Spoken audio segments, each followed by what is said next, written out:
Follows up here is part of the truth that nobody wanted to be a part of. So we're gonna have one or two of the mothers speak, tell y'all a little bit. All right. Hey, might just touch somebody in this crowd life to where they want to stop what they're doing and change their life. Which one of my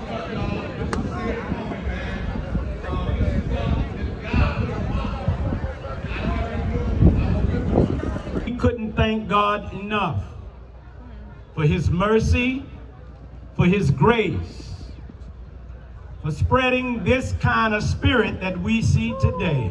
All right, so can you talk to me a little bit about what's going on here today? Well, today you have people that came from everywhere coming together to, for the memorial of the 30th anniversary of the gang truce, the truce in '92, the peace agreement, when everybody was moving together for the time that we were.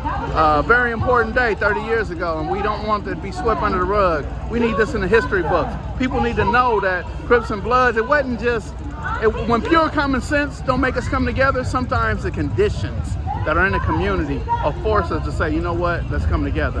And in 1992, the conditions were there. So, beautiful thing. Surely never will God change the condition of a people unless they change it themselves. Right.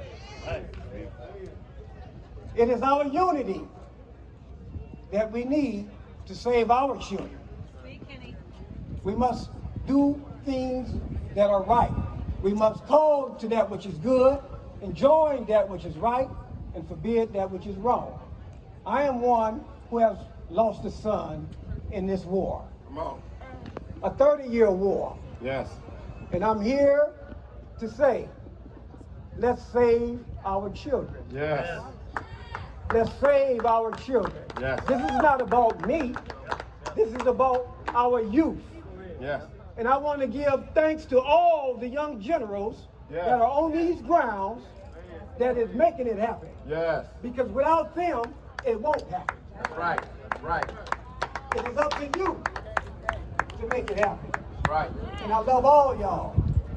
Thank you. Yes. Yes. So please, the pack. Yes. And we're going to do what we do. And we want you to do what you do and be true to your word. Y'all clap it up. Yes. And as I told you, nothing about him was perfect. He had his struggles, but he was a dad. And they didn't highlight that. I have two sisters. I'm the middle child.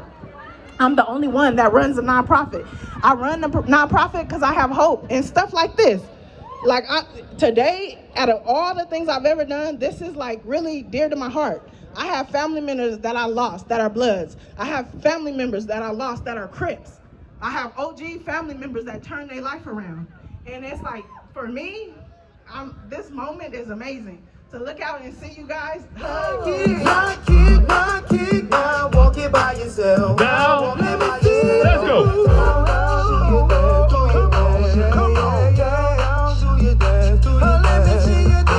Shout out ECM in the building.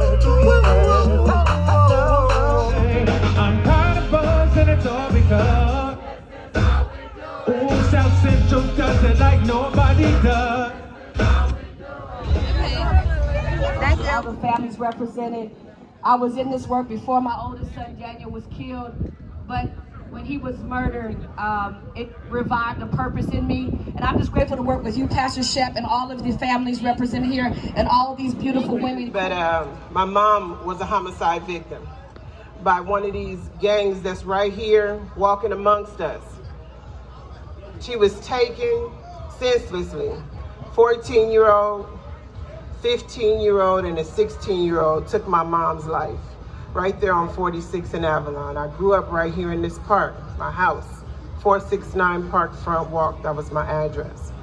I'm saying, please stop all this senseless killing, because it still affects me today, and I'm 57 years old. I'm still taking care of my son through the memories of walking through this park, my daughter walking through this park, never knowing her grandmother. I'm just asking, please, let the gangbang stop. Because you take mothers, you take children, you take from everybody, you take our souls. I went into a whole different field to take care of people and take care of children. I'm still doing it today. But I'm asking you through prayer, please, please, please, please stop this senseless violence, this gang banging and taking people's lives. That's my born right there. That's my firstborn right there. You see him with his fist up? He does not have his grandmother. I pray for him every day. Every day. I love you guys. One love. Her name was Kylisha Thomas. She was shot and killed December 1st, 2020 at Venice Beach. January 23rd, we had a peace ride. January 26th, there were 3 of them that were arrested. The news says it's 2 because one was a juvenile. At the end of the day, to be a parent and be able to say you forgive the people who took your child's life. My daughter left behind 2 kids. Her 9-year-old daughter told me the other day, she said, Nana, I forgive those people. I said, huh? She said, I forgive those people. And I said, okay.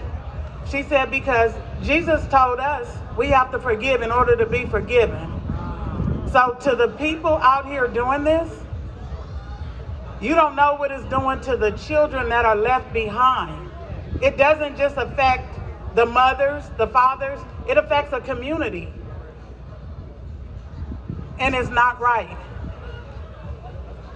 So I just say to you guys today, you have children, you have mothers, you have aunties and uncles, there's grandmothers. We have to remember, you don't want it knocking at your door. Because it's when it's your turn, God forbid, you're gonna be wearing this shirt too. Amen, amen.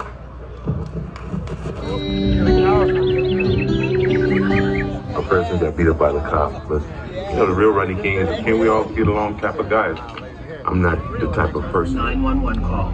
Please hurry up, please, please, please. Rodney King at the bottom of the swimming pool. Rodney King, the guy that got beat by the police. Okay, how old is he? But when we was in the bottom of those ships, we were from different tribes. And when the Dutch and the Portuguese, our oppressors, was at the top listening to us settle our differences. We came out one united family. And I love this man.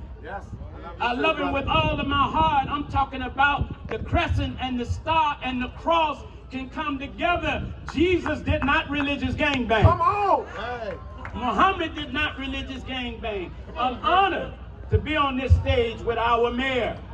I'm honored to be here with our councilman, Curren. But let me say to the soldiers as I close, to the young brothers, Minister Farrakhan say, tell them, brother, you are the generation that we've been waiting for.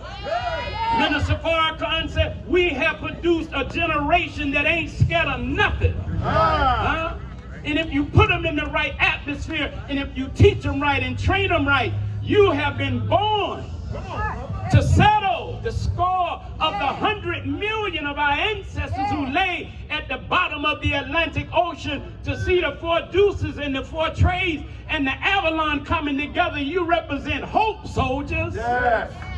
He said, tell L.A.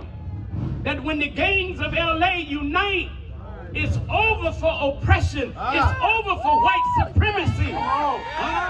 That we can unite and do for ourselves. You are the generation, brother. And I'm thankful today that 30 years later, it's no coincidence that Avalon, 4 Deuces, 4 Trays, I know it's tough. It's still a little tension. But damn it, you here today. Come on! And Minister Farrakhan said, brother, make sure that when they unite, send it out. Because them country boys in Georgia that's calling themselves Bloods and Crips, gang banging on tractors and doing drive-bys with tomatoes. Come on. When they see you unite, they'll unite. Chicago will unite. New York will unite. I close that in prophecy, it is written that the sun would be seen rising in the West in the last day. Come on, homies. Let us unite on this black cause. Let this be the common denominator. Thank you. May God bless you. And I'm coming on tour to every hood. That's right.